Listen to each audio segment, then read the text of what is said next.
follow me, even if it costs everything. That day, my name was written in a dead patient's notebook. And the final line he left. One line from you gave me the strength to live my last day. I was a nurse. I cared for him and recorded his death. But at some point, his handwriting began to look exactly like mine. Dawn in the hospital was cold. Wind slipped through the window cracks and rattled the curtains, and patches of snow stayed frozen on the floor. The fluorescent lights flickered, nervous and thin. Winters in the north were long, and the hospital was colder still. "Power's unstable again today," a co-worker said, and no one was surprised. Blackouts were ordinary. The lights went out, patients died, and nobody flinched.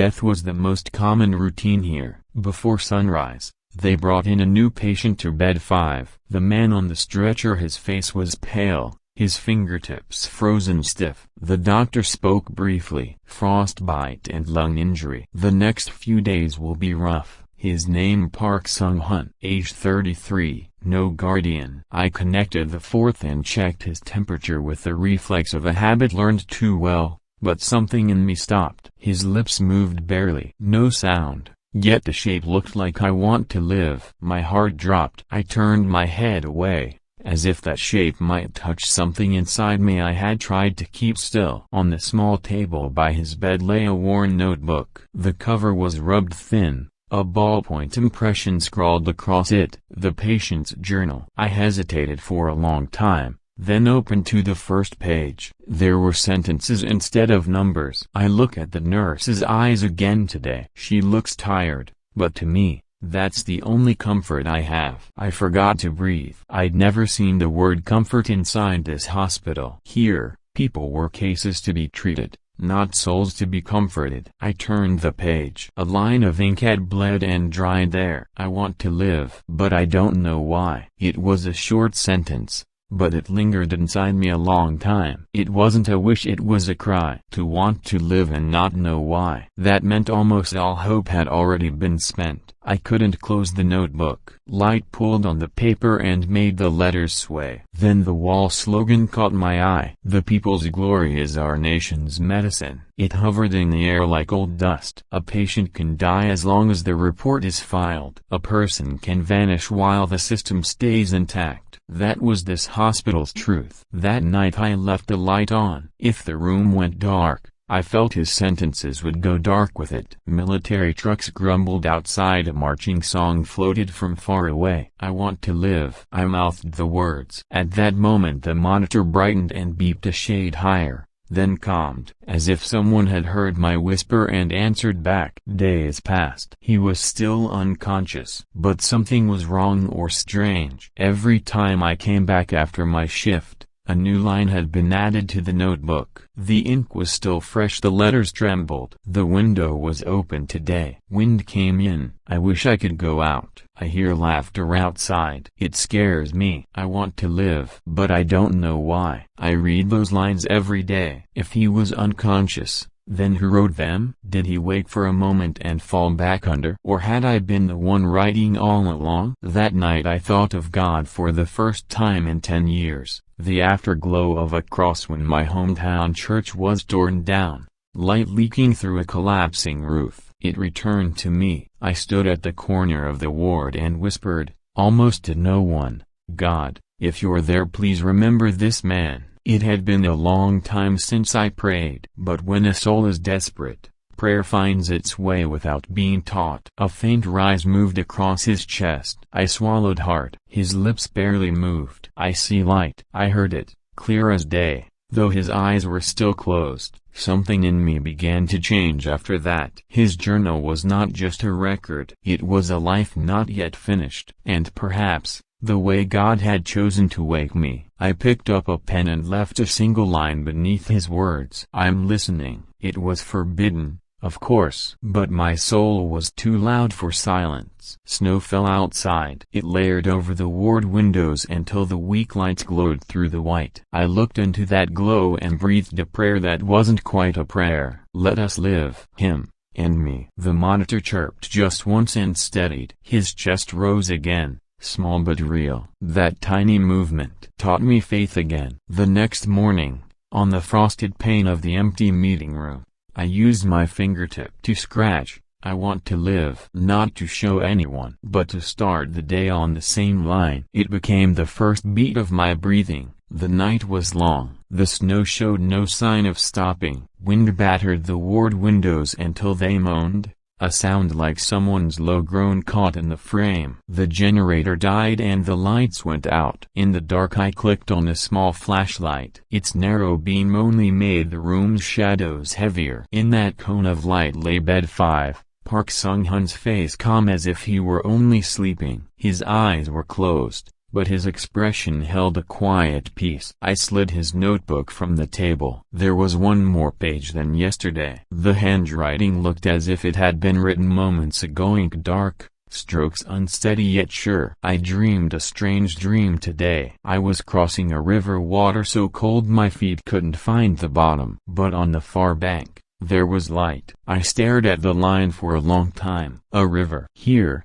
to cross the river meant to go beyond. A forbidden hope. Tumen, Yalu. Those names were other names for freedom. Speak them aloud and your eyes gave you away. Silence was the language of survival. Footsteps sounded in the corridor. A co-worker drew close. "Comrade Yunha," she said, and lowered her voice. "They say he was state security." State security? Jumped out during an interrogation. They say. The fact he's alive, call it a miracle. She glanced aside. "Don't get involved. Stay near him long enough and you'll be called in with him." After she left I couldn't move. My fingertips shook. State security. If that was true, then what was this journal? A record of guilt?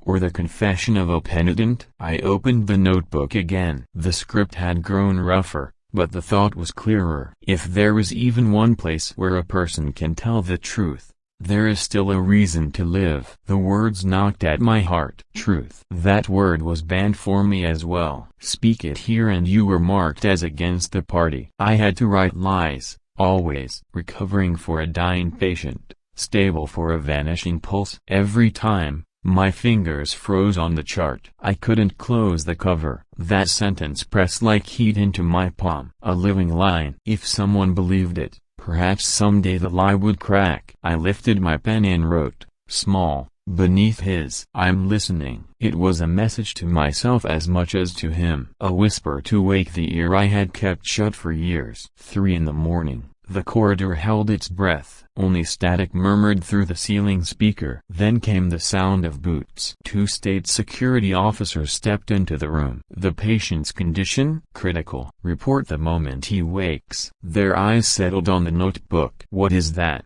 A personal record?" "Personal?" One of them snorted. "There is no person." The words rang and kept ringing inside me. There is no person. That was the creed of this land. But if a journal existed, if a prayer existed, if my name refused to die, then perhaps God still kept persons alive even here. After they left I opened the window. Snow burst into the ward in a breathless draft. Tiny white shards swallowed the thin light in the twilight. His face seemed to glow. I prayed in silence. "God, keep those who speak the truth." I didn't know his rank, his deeds, his history. But his confession had already lodged in me like a small gospel. Morning came gray and brittle. The air along the corridor stayed cold. Yet my steps felt steadier than yesterday. For the first time I walked bed to bed and looked people full in the face. They were still in pain, but inside that pain I saw life moving. Around noon, his breathing broke apart. Oxygen saturation fell like a stone. The doctor rushed in and came up empty, no remedy left to try. Then his hand moved. I caught it without thinking. It was ice, but somewhere inside I felt a faint warmth. His lips trembled. "The river." "The river? There's light on that side." He went quiet on the last word. The waveform on the monitor drew a straight line. I didn't cry. His final sentence had the calm of a benediction. "There is light in this country's darkness." It was the gentlest way the gospel could be said. That night I opened the notebook again. On the last page he had left one more thought. "A person dies twice. First when breath stops, and again when no one speaks their name." Under it I wrote, very softly. I will remember your name. The tears that came were not regret, but the first signal of something waking. I felt the smallest seed God had planted in me push toward air. After that night, I decided I would leave this hospital, and I would go toward the river he saw, toward that light. That would be my survival. And his will, left in my hands. Park Sung-hun's funeral was quiet. Snow kept falling as a white sheet covered his face. Only 3 people attended. 1 doctor, an administrative clerk,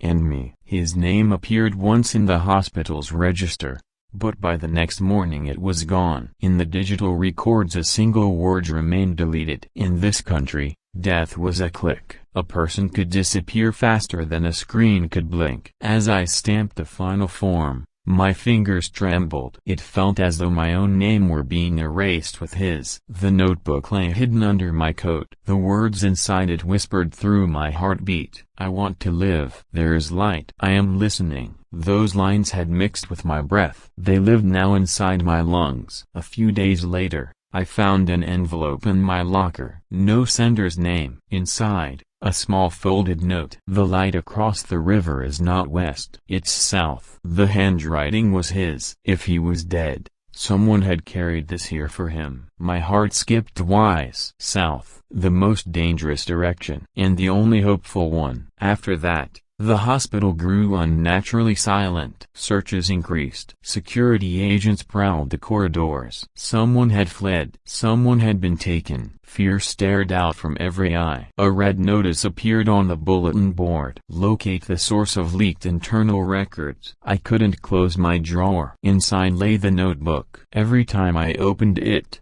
my pulse thudded. At the bottom of the last page my own handwriting waited. I'm listening. That line had become a spark. A small flame that could be discovered any moment. One night, the power failed again. The ward sank into black silence. I switched on my flashlight. Its circle trembled. Down the hallway, a shadow moved. An officer, boots glinting. Comrade Yun-ha, he said softly. What are you doing here so late? Finishing patient records. His gaze fell on the notebook in my hand. What's that? A personal record. Personal, he smiled thinly. There are no persons. We are the people. It wasn't mockery, just the language of the regime. Then, quieter. Strange rumors are going around. Be careful, comrade. When he left, my breath came out like frost. The hospital was no longer safe. The river he dreamed of, the frozen path he crossed. That was my next step. I opened the window. Snow came pouring in, the wind a grey howl. Far off, near the direction of the Tumen River, a flicker of light blinked once, then twice. It looked like a signal. God, I whispered, if this is your way, don't stop me. Footsteps again in the corridor. Another voice. Lo, are you Yun-ha? Yes. He handed me a small envelope from Park Sung-hun, and vanished down the dark hall. Inside was a photograph, a man standing on a frozen river, his silhouette framed by light. On the back, in the same trembling hand, only those who cross the river learn to breathe again. The words detonated in my chest. Fear and hope burned in the same flame. I knew, then, I would take his journal and leave. That was my mission, and his prayer living on through me. One more night passed before the dawn bell rang. I took off my uniform, slipped the notebook into my pocket, and buttoned the white coat to the neck. White was no longer the color of duty. It was the color of decision. I looked into the mirror. I was still afraid, but my eyes were no longer the same. In a world built to erase names, I would remember mine. If God truly existed, he was the one who remembers names. Even when people delete them, even when files disappear, they remain written in his book. That thought steadied the panic in my heart. Outside, the snow had stopped. The sky opened like a wound of light. I stepped through the door. The wind brushed my face cold, alive. One step, then another. Each footprint drew me closer to the river. In my empty pocket I folded a piece of gauze into the shape of a small cross. It had no power, but when I held it, my hand stopped shaking. Faith sometimes begins in shape, but ends in breath. When that shape finally learns to move. The night stretched on, The wind came from the north. Snow erased the path behind me. I tightened my coat and walked away from the hospital. If I looked back, my feet would stop moving, so I kept my eyes only on where they were pointed. My breath shortened, lengthened, trembled. Decision always walked beside fear. The first checkpoint waited below the hill. The bulbs were weak. The stove's red glow shone brighter. 2 pairs of boots stood at the door. Drowsy voices drifted back and forth. I straightened my coat's crease, steadied my heart, and lifted my medical bag across my chest. "Emergency call," I said. My voice was too calm, almost foreign. A guard rubbed my ID between his palms, then nodded. "Hard work tonight." I bowed and stepped past them. Snow filled my footprints faster than I could make them. The second post was darker. The searchlight turned slowly like a tired head, its white arc licking tree trunks and walls. I waited for the beam to swing the other way, then crouched low, crossing a frozen ditch. The hem of my pants soaked through, but I didn't stop. Fear kept sprouting from the same place. But when it tried to bind my ankles, I remembered the first sentence in the notebook. "I want to live." That line made my feet move again. The third checkpoint caught me. "Stop," a short command, low and sharp. I turned my head slowly. A security officer stared straight at me. The searchlight fractured my face into white and shadow. "Where are you going at this hour?" "Emergency call." There was no call tonight. He stepped closer. My breath froze midair. "Open your bag." I unbuckled it. Bandages, gauze, scissors, disinfectant, blank charts, and the notebook. His eyes stopped there. "What is that?" "A personal record." He laughed. "Personal? There is no person." The phrase cracked the night like a dry gunshot. Then, suddenly, the searchlight jerked upward toward the roof. He looked away for a blink. I snapped the bag shut and turned. "Stop!" The shot rang out. Snow exploded. The world tilted. I ran. The air burned my throat. The ground slid under me. Trees blurred backward. Thin branches scraped my cheek. Each heel strike shattered the ice with a sound like breaking glass. A bullet hissed past my ear. The earth shuddered. I tucked my head and rolled down a slope. The corner of the notebook dug into my ribs, and somehow that pain held my mind together. "Remember." That sharp edge kept saying it. Then the smell of the river, metal and mud and breath. Between snow and ice, black water moved. The wind changed direction. The darkness deepened over the current. The moonlight slid like a dull knife across the ice. I searched for the shallowest spot. The ice froze, cracked, froze again. Time gave me no choice. The first step creaked. The second step sang a fracture. I crouched low to spread my weight, clutching the bag tight against my chest, palms testing the trembling skin of ice. Voices shouted behind me. "Raise the lights." Beams shot skyward, then fell across the river. I slid sideways, dodging the black seams between plates. My fingers stiffened. Icy water climbed my ankles. I kicked free, shards splintering like ribs. Then, a signal. From the opposite bank, a faint hand waved. A man's shape under a pulled-down cap. He motioned left, again, more left. I shifted that way. The ice felt thicker there. The wind turned from head-on to crosswind. "This way." The voice carried through the gust, straight into my ear. I nodded. Words were more dangerous than bullets. The searchlight brushed my scalp. Snow flared white. Shots cracked again. A column of water leapt beside me. The ice gave way. One leg plunged through. Cold seized the bone. Sensation vanished upward from my knee. I dragged with my elbows, hooking the jagged edge, hauling myself out as skin tore from my palms. Blood froze before it could stain. Air scraped my lungs like glass. Then another hand, from the other side, he reached, gripping my wrist with a force that felt both human and divine. He pulled, I slid, and the river released me. We collapsed beneath the dark slope of the opposite bank. Snow fell soundlessly. He motioned for me to stay low. The lights still searched the river, but their angle had shifted away. We shared short, careful breaths. After a while, the noise faded. He whispered close to my ear, This path won't stay empty long. We must move. I nodded. Who are you? A guide. Why are you? Because people must leave traces of people,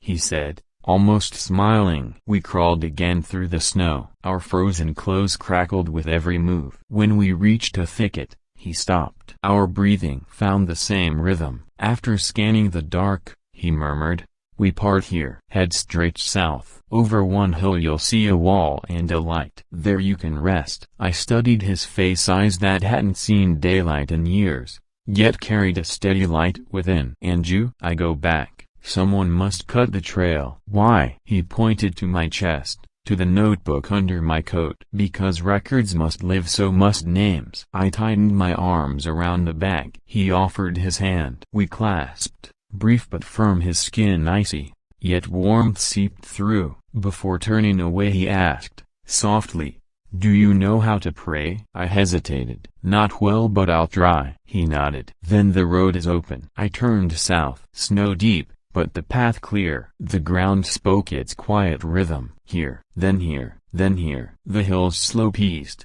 breath lengthened. Behind me, dogs barked, metal clanged. The pursuit still echoed, but even that sound became part of the rhythm of still being alive. At last I saw a low wall ahead. Beyond it, a dim lantern swayed. Smoke rose in a thin line from a roof. I hesitated before knocking. Would anyone answer or no one? A stone rolled somewhere behind me. Instinct drove me to press against the wall. Then I knocked twice. Pause. Once. The old supply room signal. Footsteps. Who's there? A traveler who lost the road. The code? The wind blows from the north, but the road leads south. The door cracked open. Two eyes searched me.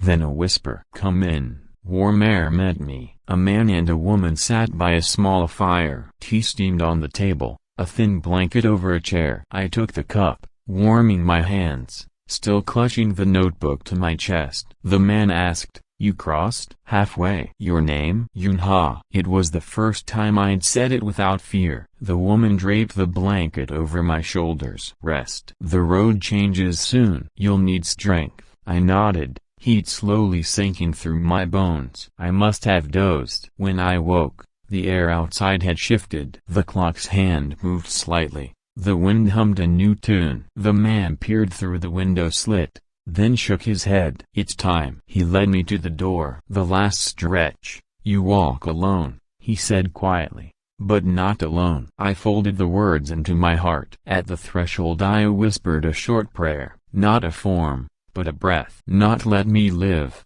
but "let me remember." I tied the notebook string tight and stepped into the wind. The sky had lightened. A knife of dawn cut the east. I started walking again. A distant sound, an explosion, faint, carried off by the wind. My steps felt heavier than yesterday, but each one held more will. The cold stayed. The danger didn't fade, but another warmth rose quietly within. The warmth of a hand. A word, a record. At the top of the hill I turned once more. The river lay dark behind me, its broken ice stretching like a sentence that refused to end. I whispered, "I'll repay it with breath." Then I faced south again. The first light of dawn leapt off the snow, and one word bloomed in my chest. Grace. It didn't need explanation. It changed the temperature of the world. Dawn stretched thin across the snow. The wind had softened, but the cold ran deeper underground. The forest was still, so still it felt hostile. I had left the hut hours ago, heading south. Each step stole warmth from my body, but left something heavier behind. Resolve. My breath came uneven, short, long, short again. Between each breath was a silence that felt like prayer. And in that hollow, my heart found steadiness. The notebook pressed against my ribs. Its sharp edge whispered one command: remember. Halfway down a ridge, I heard a faint sound behind me. At first, I thought it was snow collapsing. But the rhythm was too steady. Boots. I sank into the hollow between a tree root and the drift, and listened as the forest exhaled. The past still echoed here, the whistle of bullets, the clang of metal carried on cold air. They were close. Then, below the ridge, a shadow waved. A man under a pulled-down cap. The guide from the river. He motioned downward fast. The wind shifted, And so did the path. We spoke only with eyes and hands. Across the thawing furrows of an old field, we crept toward a narrow gully. It wasn't a road anyone had drawn. It was a road memory had left behind. The kind of path someone makes to save another life. After a while, he froze and raised his hand. I followed his gaze. Ahead, low wire fences, a red flag tearing in the wind. Patrol moved, he whispered. We have to go around. But there's no time. The detour was rough. Thin branches clawed at our faces. A half-frozen stream swallowed our ankles. He let me walk first, which was strange. Guides always go ahead. Why? I asked quietly. You must lead, he said. I have to turn back. Turning back wasn't direction, it was sacrifice. Before I could protest, a flash lit the trees to our right. Stop! A voice roared. Gunfire cracked. He shoved me hard. Run. We split. I ran downhill, he went up. Lights veered toward him. Bullets hissed. Over there. Voices. Chaos. Dogs. I slid sideways down the slope, using the small avalanches to cover my tracks. My heart pounded behind my ears. Then, through the wind, his voice again. Pray. The word cut through everything. I whispered it back, gasping. Lord, hold my path. Half remembered, half born faith. The ground felt less slick, and even the darkness seemed less cruel. Below, a small building, half collapsed, wind gnawing at its door. I pushed it open, lungs raw, hands numb as I unwrapped the notebook. Its ink felt warm under my palm, alive, as if it breathed. Then I saw it, footprints in the snow. Not mine. Same size, same stride. They stopped at the wall. In the crack between the bricks, a paper folded tight. Yunha, the one who erased records, is trying to restore them. I stopped breathing. The tilt of the handwriting, the rough ends of the strokes. It was him. The first revelation struck like light. He was the one who erased the names. And now, he was writing them back. The eraser had become the scribe. Each word he had once deleted, he was now trying to return. That was repentance. And on its far shore, grace. Outside, the noise swelled again. Boots. Voices. They were sweeping the field. I wrapped the notebook in a strip of cloth, tied it tight across my chest. All I had left were breath and record. I cracked the door open. The alley beyond stretched straight into the wind. At the far end stood the guide again. He motioned, quick and firm. I didn't close the door. Closing takes longer than walking. We didn't walk side by side this time. He kept half a step behind. When I stopped, he stopped. When I ran, he matched my rhythm. Why do you know me? I whispered. From your record. My record? The one you wrote. I froze. The patient's journal, Park Sung-hun's journal. Your journal, he said. He paused, breath heavy. Before the accident, you wrote yourself under another name, as if you knew you'd lose your memory. The second revelation struck deeper. I was both the nurse and the patient, the one who recorded and the one who was saved. I had written my own confession and returned to read it. A loop of grace. A person preaching the gospel to her own soul. Pain remained, but it no longer ruled me. We reached a low bridge where shallow water murmured. He stopped. This is where we part. Again? This time for good. His eyes were clear, less shadow than before. You go straight south. Reach by dawn. And you? I stay. I'll seal the trail. Tonight is my turn. He smiled faintly. The eraser keeps one name this time. I couldn't speak. I held out my hand instead. He gripped it hard. Your name? I asked. He shook his head. Erased names must stay erased. Yours is the one that matters now. A sound of metal on stone echoed behind us. Go, he said. I ran. He ran too, in the opposite direction. Different paths, same purpose. Shouts burst behind. Gunfire again. The wind tore the noise apart. Then a heavy thud. A silence so wide it swallowed everything. I didn't stop. I ran until the slope leveled, until the sky ahead broke open with pale light. South. Houses in the valley, roofs low under dawn. No more flags. No more checkpoints. I turned once. The forest behind was quiet. The wind guarded that silence like a grave. He was gone. but his absence traced a road. That emptiness. That was what salvation looked like. I pulled out the notebook. My fingers stiff, my pen still working. Today, I write myself again. I call back the erased name. I return the stolen breath. This record is not only for me,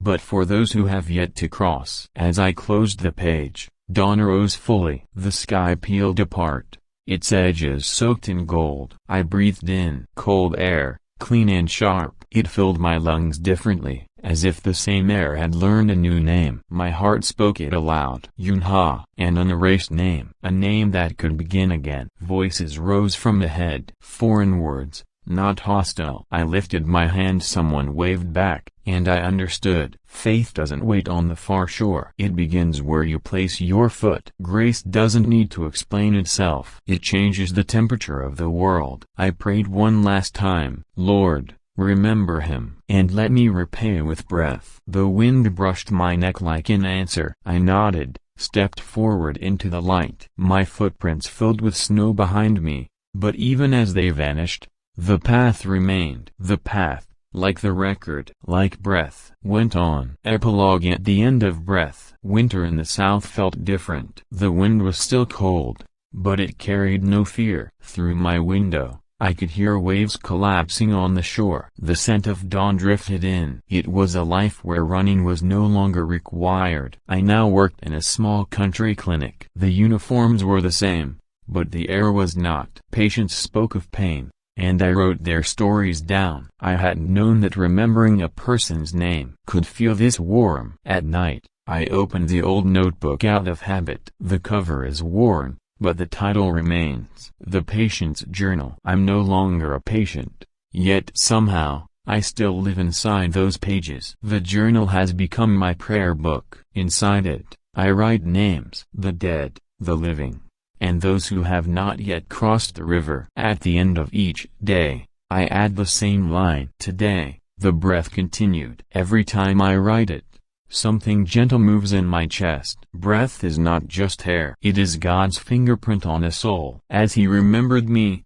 I will remember others. Sometimes, I open the window and look north. When snow swirls across the sky, I hear His voice in the wind. Pray. And I smile. Yes, I still do. The sound of waves rolls like a hymn. One by one, the hospital lights go out. The world falls asleep, but not the record within me. I believe that whenever one name is saved, another wakes from silence. Tonight, before I close the book, I whisper, "This breath is for the names that were stolen." And then I add another line, "This breath is for those who begin again." The wind rattles the window softly. I close my eyes. Inside me, the noise fades. Only breathing remains. And the breath is still warm. That is enough. I inhale again. Then slowly, I let it go. The air feels different now. Lighter, freer, whole. For the first time, the breath truly belongs to me. Share the truth, like, subscribe, and keep the light spreading.